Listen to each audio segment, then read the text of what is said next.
Attends, c'est que, il y a eu l'apport financier qu'il fallait. Le vieux était prêt. Il était prêt. Il dit, c'est ce que mon fils veut faire, non?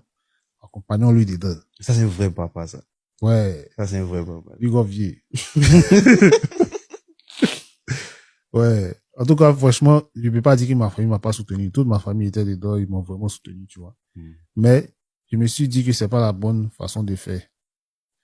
Quand tu veux aller au combat, là, souvent, il faut aller à la dure. Faut aller, genre, toi-même, donc à te blesser, donc à te piquer. C'est comme ça que tu apprends. C'est pas en étant, tu vois, non, tout bien entouré, sinon, voilà, tu n'apprends pas bien. Donc, il dit, laissez. Moi, j'ai fait ma route, moi, c'est à ce moment-là que j'ai coupé, si tu veux, le rapport des DAO.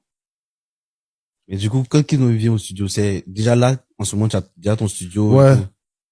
Couler un peu 400 ordinateurs. Bon, l'ordinateur était déjà là, et comme ça, payer un micro, les micros bas de gamme, mais c'était un micro studio, quoi.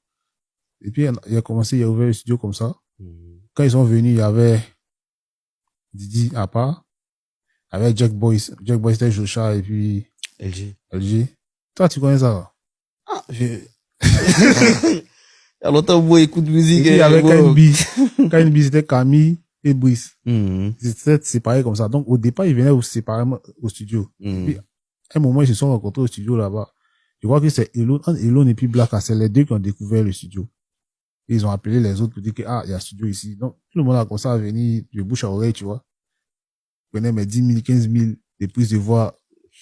Ça arrondissait mes fins de mois. Une échappe. Tu vois, non? Une échappe.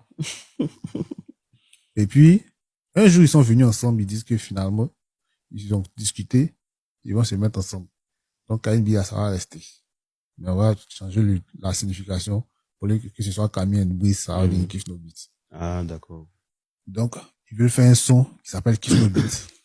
Ça a été ma première prod de Kiff No Beat pour le son Kiff No Beat, pour le groupe Kiff No Beat. La production du groupe Kiff No Beat dans l'univers musical. Voilà. C'était en 2009. Mais bon, on n'a pas dit dans la rue, hein.